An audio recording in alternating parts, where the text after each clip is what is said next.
ho amintsika rehetra zay manaraka izao fandarana izao mandrakariva neny tsodrano avy amin'Andriamanitra manao hoe ho aminareo ane ny fahasoavana sy ny fiadanana avy amin'Andriamanitra raintsika sy Jesosy Kristy tompontsika. Irariko dia mba andray izany fiadanana sy fahasoavana mandrakariva avy amin'Andriamanitra isika eo amin'ny fanarahana izao fandaharam-potoana izao. Faly manolotra ny araba ho antsika rehetra, tafahoana eto indray amin'ity andro faharoa ity.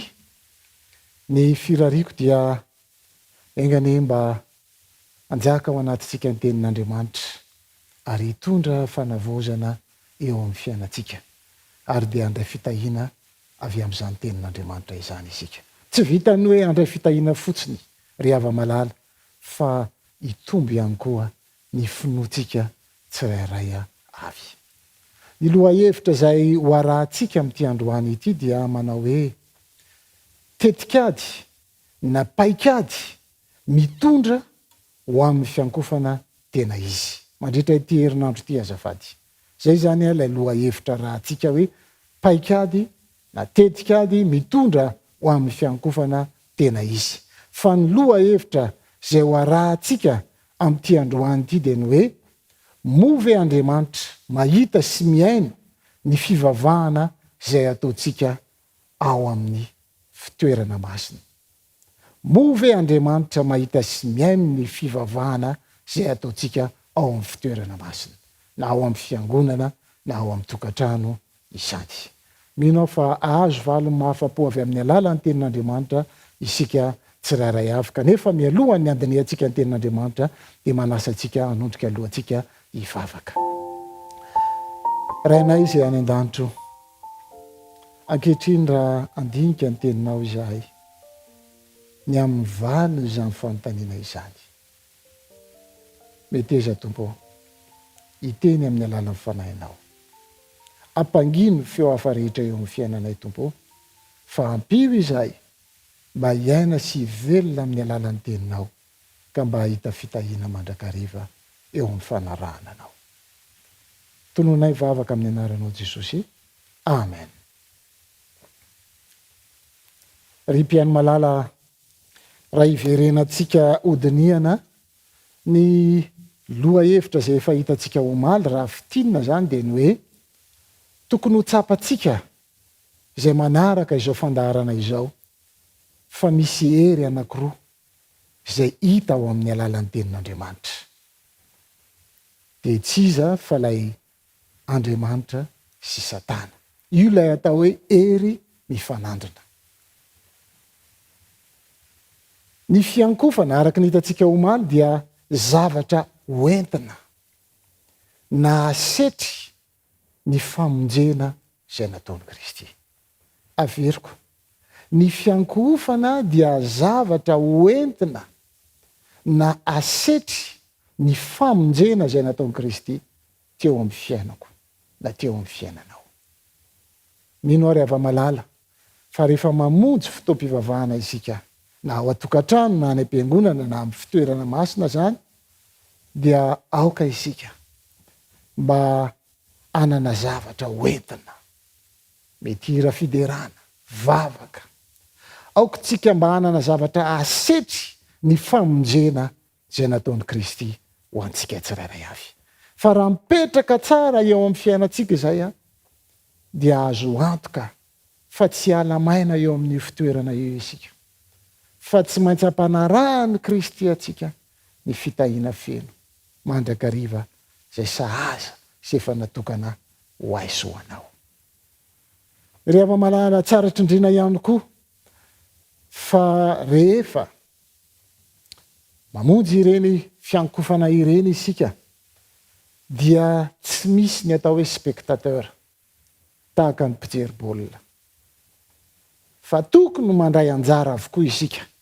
Tsy voateny hoe mandray anjara fotoana enoloha ianao, tsy izay le tiana tenenina eto, fa mandray anjara ianao amin'ny fitondranao lay zavatra izay asetrinao ny famonjena nataon'i Kristy eo amin'ny fiainanao. Raha mihira ny fiangonana dia anisany tena mandray anjara amin'ny fo, saina ary amin'ny herinao rehetra ianao ao anatiny zany. Raha misy mivavaka ao dia anisan'ny manaraka izany vavaka zany ianao ary mangataka mafy koa mba ho tanteraka aminao zany vavaka rehetra izany. Raha miaino ny tenin'Andriamanitra ianao satria anisan'izany no tena atao hoe karazana ain-dehibe amin'ny fiankofana na ny fotoam-pivavahana dia ny toriteny izany, dia anisany tena manaraka tsara ary miaina amin'izany tenin'Andriamanitra zany ianao. Zany lay atao hoe tetikadina paikady mba tonga atsika ho amin'ny fiankofana tena izy. Mety tamin'ny lasa itsika dia fiankofana saritsariny, mety fiankofana mahazatra fotsiny, fahazarana fotsiny, fa manomboka izao dia ingane mba tena fiankofana tena izy no arahantsika na ao atokantrano na any am-piangonana. Aoka zany tsy misy ny atao hoe spectateur na ny mpijery fotsiny, fa aoka samy andray anjara. Na eny ambony W tsika dia tena mandray anjara, mandray anjara ao anatin'izany fotoam-pivavahana fiankofana izany amin'ny alalan'ny fihetsika araka ny efa hitantsika omaly le hoe fanajana, amin'ny hoe fanomezana voninahitra an'Andriamanitra, dia ho hitantsika fa ahita fitahina isika isaky ny mamonjy fotoam-pivavahana. Ny fanontaniana mipetraka na ny loha hevitra androany dia ny hoe movy Andriamanitra mahita sy miaino ny fivavahana izay ataotsika ao amin'ny fiangonana.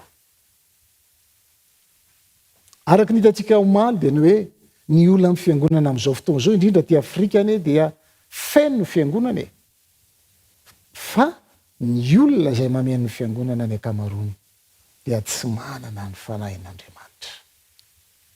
Fa hitantsika maly zay le hoe inona ny antony mahatonga an'izay dia mety hoe tenenin'ny ray aman-dreny andeha hivavaka dia mandeha fotsiny, fa le fandresen-dahatra tsy ao anatinao ao. Mety ataontsika hoe fahazarana fotsiny le mandeha any am-piangonana, mandeha ny hafa dia mba mandeha koa ny tena, sy ny sisa rehetrarehetra. Olana izany ry ama-malala. Ary rehefa zany ny toe-javatra iainantsika ao am-piangonana dia lasa mihitatra zany, ary lasa indraindray rehefa tsy mifantoka amin'le fiankofana ianao, rehefa tsy mandray anjara amin'ilay fotoam-pivavahana ianao, dia lasa teraka ny adiady, ny fifanenjehana amin'ny samy ao am-piangonana, ny fanakianana, ny ataontsika hoe kianina daholo na ny programa rehetra ao am-piangonana, vao misy tsy mety kely, taratara le zavatra ohatran'izao, tsy nety le zavatra ohatran'izao, kianina daholo hatramin'ny toriteny izay tenin'Andriamanitra. Zany ny vokany. Ary indraindray dia tsy mahita fitahina, fa rehefa miala ao ianao dia inona no entinao mody? Fanakianana, zavatra ratsy no entinao mody. Engane mba tsy izany intsony no hitantsika rehefa mamonjy fotoam-pivavahana amin'ny fotoana manaraka isika. Fa mba ho zavatra tsara raha manaraka izao, fa mela belarana rahatsoratra masina izao ianao. Ary ava-malala, tena tsy mahita aim-panahy mihitsy ao atao am-piangonana. Misy olona miteny an'izany teny izany ao am-piangonana. Rehefa mody izy, tena tsy hitako mihitsy izay niraisina tamin'le toriteny tao. Rehefa misakafo izy any an-trano dia vokiana daholy izay zavatra rehetra nisy eo tao am-piangonana. Ary rehefa tsy mahita aim-panahy, tsy mahita ny tavan'i Jehova eo amin'ny fanatrehana izany fotoam-pivavahana izany ianao, dia nefa rany mora aminao ny manala ny tongotrao, tsy hivavaka intsony. Ary rehefa sendra ny toe-javatra mafimafy ianao ao amin'ny fiainanao, ataontsika hoe aretina, dia tsy sarotra aminao ny manantona an'ireny ataontsika hoe olona mpitaiza na olona ataontsika hoe mpanao fanafody ireny. Mora aminao ny mandeha any amin'ireny satria rehefa nakany an-tranon'i Jehova ianao dia tsy nahita fitahiana mihitsy. Ary ozy ianao hoe tsy mihaino ny vavako Andriamanitra, tsy mahita ahy Andriamanitra, tsy hitany fiainako, dia mora aminao ny lasa mironany amin'ireny ataontsika hoe voarina amboarin'Andriamanitra ireny, lasa manompo sampy ianao, mora aminao zany. Ary rehefa tonga any amin'ireny toeran'ireny ianao a, dia everinao tokoa fa any ny tena izy. Satria indraindray ny zavatra angatahantsika any indraindray dia ohatra ny azontsika.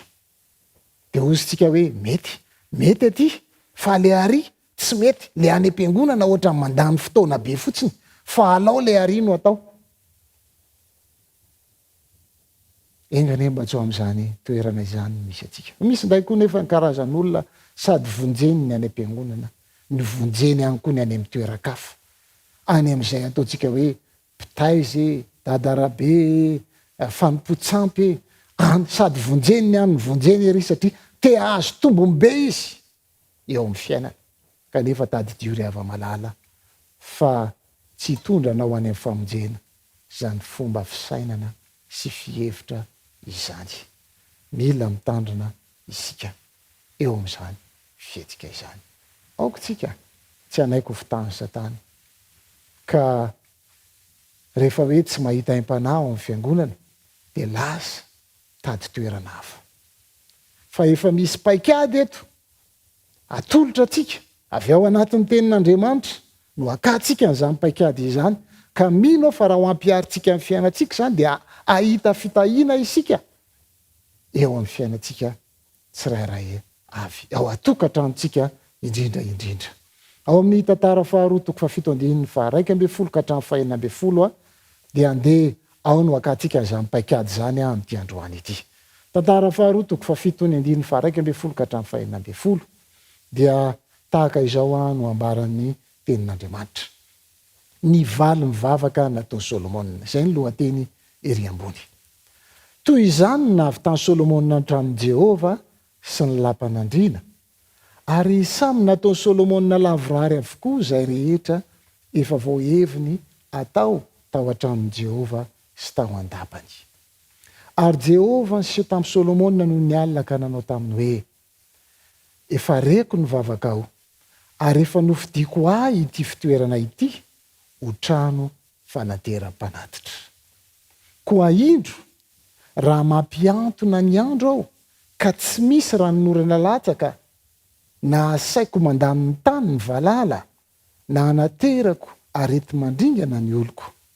5:40 Raha ny oloko izay nantsona ny anarako ho avy anetry tena ka hivavaka sy hitady ny tavako ary hiala amin'ny ratsy fanaony, dia hiaino any an-danitra aho ka hamela ny helony ary hahasitrana ny tany. Ary izao dia hiratra ny masoko ary ny sofiko hiaino ny vavaka izay atao amin'ity fitoerana ity. Fa efa nofidiako sy nohamasiniko ity trano ity mba hitoerany ny anarako mandrakizay, ary ny masoko sy ny foko ho ao mandrakizay. Ny FDB an'izany tenin'Andriamanitra izany izay enoantsika amin'ity androany ity dia hoe ireo dingana mahakasika ny fiankofana tena izy dia tokony ho hita ao amin'ny fiangonan'Andriamanitra, mba hahatonga an'Andriamanitra hiaino sy hahita ny vavaka izay hitarainantsika ao amin'izany toerana izany. Raha iverenantsika ny tantara izay nivakiantsika teo dia mampatsiahy n'ilay tantaran'ny mpanjaka Solomonina izany. Raha ny tontolo-kevitra zany no jerevana dia izao hoe rehefa vita ny fanorenana n'ilay tempoly izay nataon'ny mpanjaka Solomonina, dia ny tantara dia maneho fa rehefa vita izany fanorenana amin'ny tempoly izany, izay teo amin'ny tendrombohitry Moria tamin'ny taona 4 nanjakan'ity mpanjaka ity, dia nanao fotoana manokana izy hitokanana ny tempoly. Novoriny avokoa ny olona rehetra, nivoriny avokoa ireo ataontsika hoe mpiandraikitra teo amin'ny zanak'Israely, ny Levita, novoriny avokoa mba hanao ny fanompoana rehetra izay tokony atao ao amin'izany fitoerana izany. Ary tao ihany koa ny toerana izay nanaovana fanatitra tamin'izany fanokanana ny tempoly izany. Ry hava-malala, rehefa tonga ary ny fotoana izay nanatanterahana izany fitokanana ny tempoly tamin'ny andro ny mpanjaka Solomona izany. Hitantsika fa tena raitra dia raitra tokoa izany tempoly izany, ary tsy mahita tempoly mitovy amin'izany isika amin'izao vanim-potoana izao, fa raha misy angamba zany dia tapitra ongotan'ny olona avokoa ny zavatra kanto rehetra ao anatin'izany tempoly izany, azo antoka mihitsy zany ry hava-malala. Ka rehefa tonga zany ny fotoana izay nanatanterahana dia tonga taony Solomona izay nandohalika teo anatrehan'i Jehovah izy, ary rehefa nandohalika izy dia nanandratra ny tanany, hozy izy ny ambaran'ny soratra masina, nanandratra ny tanany teo amin'ny lanitra izy ary nivavaka. Inona moa zany vavaka nataony Solomona izany? Dia jerevantsika amin'ny tantara faharoa toko fahaenina dia ny andininy faha-efapolo. Ankehitriny ry Andriamanitro, mifona aminao aho, aoka hihiratra ny masonao ary aoka ny sofinao hiaino ny vavaka tao amin'ity fitoerana ity. Vao vita zany lay tempoly dia hitokana n'ilay tempoly ny mpanjaka Solomona, dia inona no zavatra nytenenin'ny vavany voalohany indrindra? Nangataka vavaka tamin'Andriamanitra izy. Inona izay vavaka izay? Nifona tamin'Andriamanitra izy ary nangataka mba hihiratra ny mason'i Jehovah, hiaino ny sofin'i Jehovah, hiaino ny vavaka rehetra izay asandratra ao amin'izany fitoerana masina izany. Ry hava-malala, mahafinaritra izany tantara izany. Fa raha toy izantsika dia izao, inona ary ny valim-bavaka nataon'Andriamanitra ho an'i Solomona amin'izany vavaka nataon'izany? Nisy afo nilatsaka avy tany an-danitra ka nandevona ny fanatitra dorana sy ny fanatitra hafa alatsatra tao amin'izany toerana izany. Nisy afo, lay afo eto ny dikany dia hoe Aisa, ny dikany dia hoe afo, tsy tahaka ny afo rehetra fampiasantsika ao an-tokantrano izy io. Afo izay ataontsika hoe manokana mihitsy izany afo izany. Ary raha mijeritsika dia io afo io dia mitovy an'ilay afo tamin'ny tantaran'i Kaina sy Abela. Ary rehefa nilatsaka zany afo izany dia inona ny zavatra niseho? Nandevona ny fanatitra rehetra, ka feno ny voninahitry Jehovah ny trano, ilay fitoerana masina, feno ny voninahitry Jehovah. Ry hava-malala, ny voninahitry Jehovah dia ao amin'izany fitoerana izany. Ary izay no mahatonga azy hoe matetika dia ny olona efa voatondro no manatanteraka ny asa rehetra ao anatin'izany tempoly izany. Ary no ny hita ny zanak'Israely rehetra ny nilatsahan'ny afo sy ny voninahitry Jehovah teo ambonin'ny trano, dia niakohaka tamin'ny lampy vato izy ka nivavaka sy nideran'i Jehovah fa tsara izy, fa mandrakizay ny famindrampony. Ary ny mpanjaka sy ny vahoaka rehetra dia namono zavatra atao fanatitra teo anatrehan'i Jehovah. Hitantsika zany eto fa le atao hoe fiankofana rehefa manao zavatra eo amin'ny fiainanao Andriamanitra. Iza tamintsika moa tsy mbola nitahian'Andriamanitra. Samy nitahiny daholo tsika matoa nanolorany ny zanan'ilay tokana teo amin'ny hazo fijaliana. Efa nomen'Andriamanitra tsika ny fiainana mandrakizay. Ary rehefa mahatsapa an'izany fitahiana ataon'Andriamanitra eo amin'ny fiainana, fahasoavana ataony isan'andro eo amin'ny fiainantsika isika, dia inona no ataontsika? Mideran'Andriamanitra isika amin'ny fotsika rehetra, amin'ny fanahintsika rehetra tsy saintsika, manandratra vavaka ary mitondra fanatitra eo anatrehan'i Jehovah. Teto rehefa niseho ny voninahitry Jehovah tao amin'ny tempoly dia nitondra zavatra natao fanatitra avokoa ny zanak'Israely. Mino aho fa tsy ho amintsika zany hoe andeha ho any amin'ny tempoly ny Jehovah izany ka tsy hitondra fanatitra. Na ny tenantsika reny dia fanatitra velona, ary mbola mitondro tsika entintsika ao amin'izany tempoly ny Jehovah izany. Akoatra ny hira fiderana, akoatra ny vavaka zay asandratsika. Solomona mpanjaka dia namono zavatra atao fanatitra, omby 2,000 amby 2 alina sy ondry amanosy 2 alina amby 1 hetsy. Zany ny fanatitra tamin'izany vanim-potoana izany. Iava-malala, mino fa anova ny toetsatsika entina miankohaka amin'Andriamanitra ny fahenoantsika an'izany tantara izany. No henoan'Andriamanitra ny vavaka natao Solomona raha tsorina. Ao amin'ny tantara faharoa 7:12. Ary Jehovah niseho tamin'ny Solomona noho ny alina ka nanao taminy hoe, efa reko ny vavakao ary efa nofidiako ahy ity fitoerana ity ho trano fanateram-panatitra. Matio 7:20. Fa na aiza na aiza no iangonan'ny 2 na 3 amin'ny anarako dia ao afovoany aho. Ny fanontaniana dia hoe, movy Andriamanitra mba maheno ny vavaka ataontsika. Mahita atsika mivavaka. Eto izy dia miteny hoe naiza naiza toerana iangonan'ny 2 na 3 dia aiza foany Kristy eo afovoany izy.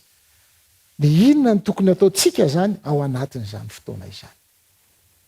Dia efa hitantsika teo ilay izy hoe mitondra, manatitra, mankasitraka amin'ny alalan'ny hira fiderana, amin'ny alalan'ny vavaka, amin'ny alalan'ny fanatitra ihany koa izay hitantsika amin'ity androany ity. Izany no tokony masetratsika an'Andriamanitra ao anatin'ny fotoam-pivavahana.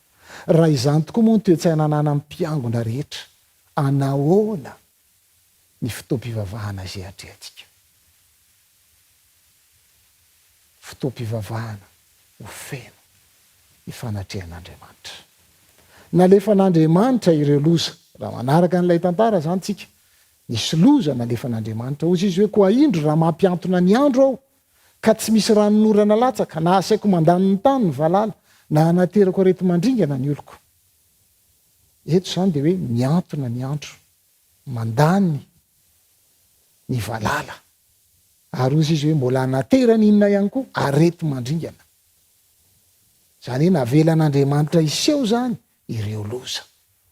Ary rehefa miseho ny loza, indro raha miseho zany ireo loza ireo, dia ny valiny dia hoe raha dia. Zay indro raha dia ny valiny dia hoe raha dia. Raha manao an'izao ny olon'Andriamanitra dia.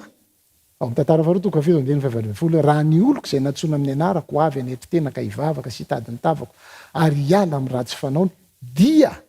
Izay ny hoe raha dia hiaino any an-danitra aho ka hamela ny elony ary hasitrana ny tany.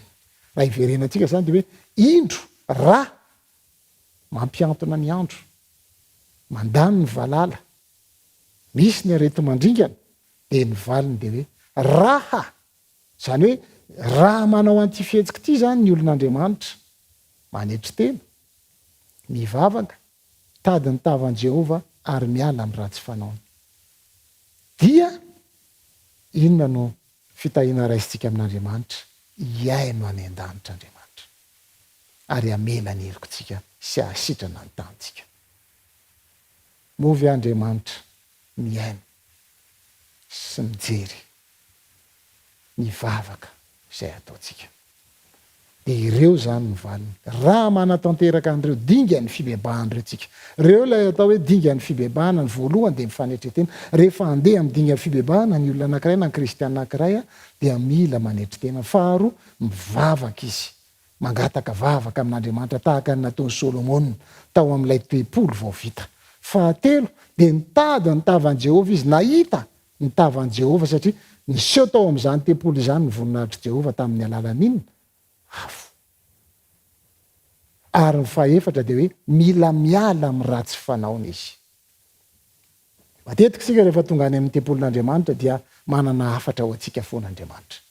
Mampalahelo indraindray dia maro ny olona tonga any tempolin'Andriamanitra rehefa miaino ny tenin'Andriamanitra dia lazainy fa mamely azy ny tenin'Andriamanitra. Dia tesitra izy. Za foana ny tenenin'io mpitory-teny io, za foana ny tenenin'io mpitandrina io, tsy tiany mihitsy aho. Tia ry hava-malala. Tia. Fa manana zavatra tiana amoariny ao amin'ny fiainanao foan'Andriamanitra. zay le hoe mila miala amy ratsy fanaotsika isika fa raha tanteraka reo dingana efatra ireo dia iaino any an-danitra Andriamanitra ka mela ny helokotsika izy. Ny oloko araky ny efa hitantsio tsika kristianina ane zany olon'Andriamanitra zany, ny kristianina izany, ny mpianatra izany, zay olona ny atao hoe oloko a de izay mandany tenany, mandany maizy azy, manala ny avinavina sy fireharehana rehetra ary mitondra ny azo fijalian'i Kristy. Tadidio tsara fa ao Matthieu 7:20 de hoe tsy izay rehetra miteny amiko hoe tompoky no hiditra amin'ny fanjakan'Andriamanitra fa zay manao sitrapon'Andriamanitra. Ny manao sitrapon'Andriamanitra zany ny antsoina hoe oloko. Ny dingana voalohany zay tokony ataon'ireo olon'Andriamanitra ireo zany a, tsika olon'Andriamanitra dia anetry tena.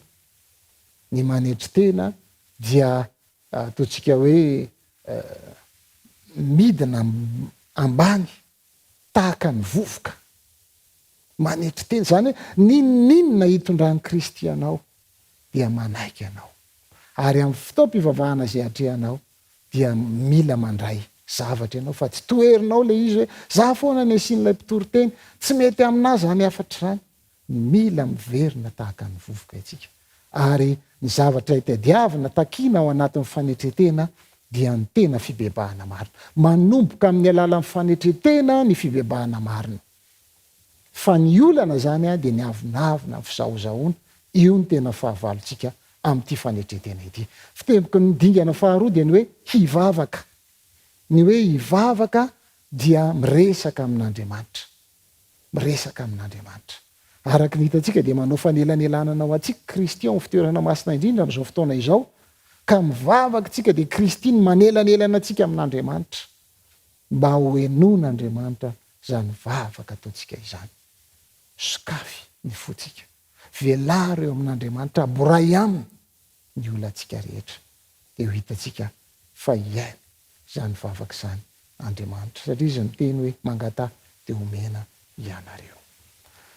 Ny fahatelo dia hoe hitady ny tavako, hitady ny tavan'Andriamanitra. Ny dikany teny hoe hitady dia hoe maneho fihetsika izay ataontsika hoe fihetsika feno fanetretena ka tsy manaiky mihitsy tsika raha tsy mahita an'izany tavan'Andriamanitra izany. Amin'ny alalan'ny famakiana ny teniny, amin'ny alalan'ny vavaka, amin'ny alalan'ny fitadidiana ny tenin'Andriamanitra, amin'ny alalan'ny firesahana momba an'Andriamanitra mandrakariva, zany ny atao hoe mitady ny tavan'Andriamanitra. Ary ny farany dia le hoe miala amin'ny ratsy fanaony. Mila miala amin'ny ratsy fanaontsika isika. Raha miteny Andriamanitra hoe tsy tokony ho zao ny fiainantsika dia miala avy hatrany isika raha tiatsika ho henon'Andriamanitra ny vavaka zay ataontsika tsirairay avy. Ry hava-malala, mino aho fa andray lesona avy amin'izany itsika. Tiam-pamaranana ny tantara maranako azy dia tantarana olona mirahalahy tany ambanivohitra ny seho ny tantara, ary efa lehibe moa izy reto, dia mipetraka amin'ny toerana anankiray izy, ary rehefa andeha ho any amin'ny ataontsika hoe renivohitra ilay tanàna zao dia tsy maintsy miampita lakana vao tonga eo amin'ilay renivohitra. Dia nandeha izy mirahalahy ka rehefa tonga tany izy ireo dia nandany volany nataony raharaha dia nisotrosotro an'ilay ataontsika hoe toaka. Rehefa nisotro tao, efa hariva ny andro dia taraiky tao, ary rehefa marairaina mbadiva maraina iny dia tapa-kevitra fa andeha hody izy mirahalahy. Ary rehefa andeha hody izy dia nandeha indray andeha hiampita an'ilay rano. Ary rehefa niditra tao anatin'ilay lakana izy mirahalahy dia niraisiny izy mirahalahy ny famoizana dia namoy izy tsy mety tonga. Ay, efa nazava ny andro. Namoy, jerevana ary tsika zany, ay tsy mihetsika eo amin'ny toerana izy mirahalahy fa lay fatoran'ilay lakana tsy mivahany. Matetika koa tsika kristianina dia mivavaka makany am-piangonana, atao ny fotoam-pivavahana ao tokantrano mivavaka, kanefa indraindray dia adinontsika ny mama an'le fatorana. Dia tsy inona izany fa manala an'ireny ratsy eo amin'ny fiainantsika ireny. Reny no mahatonga antsika tsy handroso, reny no mahatonga an'Andriamanitra tsy iaino ny vavaka zay ataontsika, adinontsika ny mama izany fatorana izany. Ny tenin'Andriamanitra teny fikasan'Andriamanitra ao atsika amin'ity androany ity dia izao hoe ao amin'ny 5:25 sy 26 ary izao dia hiratra ny masoko ary ny sofiko iaino ny vavaka izay atao amin'ity fitoerana ity fa efa nofidiko sy nohamasiniko ity trano ity mba hitoeran'ny anarako mandrakizay ary masoko sy ny foko hoao mandrakizay. Engane mba handray izantsika mamaly vavaka miaino any an-danitra Andriamanitra liana amin'ny zavatra ilayntsika Andriamanitra. Rehefa mivavaka sika dia mamety fikasana izy fa iaino ny vavaka ataontsika Isaia 5:20 raha tsy mbola miantso azy izy dia amaly ary raha mbola miteny izy dia iaino Andriamanitra. Tiako be ilay fanambarana hoe ary masoko sy ny foko hoao mandrakariva. Engane mba ho tanteraka any amin'ny toerana izay anatanterantsika fotoam-pivavahana azy ny tenin'Andriamanitra izany. Ny fehiny dia izao hitantsika fa mamaly ny vavaka Solomon'Andriamanitra. Ankehitriny ry Andriamanitra mifona aminao aoka hiratra ny masonao areo ka nysofinao iain'ny vavaka atao amin'ity fitoerana ity. Vavolombelona izany rehetra izany miafo avy any an-danitra izay nandany ny fanatitra ka feno ny voninahitr'Andriamanitra ny depoly. Ary Jehovah niseho tamin'ny Solomona noho ny alina namaly izany dia hoe efa reko ny vavaka ao ary efa nofidiko ahy ity fitoerana ity ho trano fanaterana fanatitra. Navelan'Andriamanitra niseho ny loza kanefa izy dia nanome teny fikasana fa hijery iaino ny vavaka izay atrandratsika amin'izany fitoerana izany.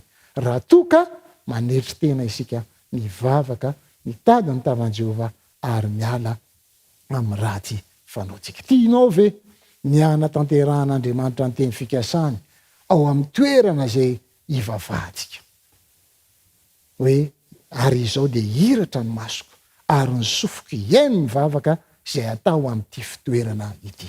Mety ao an-tokantrano zany, mety eto amin'ity fitoerana ity zany, mety any amin'ny fiangonana izany. Raha tianao dia afaka manondrika ny lohanao ve ianao fa ndetsika hivavaka mba ho tanteran'Andriamanitra amintsika izany rehetra izany. Ray masina any an-danitra misaotra noho ny teny nomenao anay. Tianay tokoa ianao. Ampio izay tompo. Mba ho tanteraka aminay zany. Ka amin'ny toerana izay anatanteranay fotoam-pivavahana dia ho tanterahanao aminay ny teny fikasanao. Fa iaino ny vavaka ataonay ianao. Ary hiratra amin'ny masonao hijery ny fiainanay. Tanterao aminay izany tompo. Ary manomboka izao dia ahita fitahiny izay isaky ny mamonjy fotoam-pivavahana. Ahita fifaliana ary andray fahasoavana. Tonoonay vavaka amin'ny anaranao Jesosy. Amen.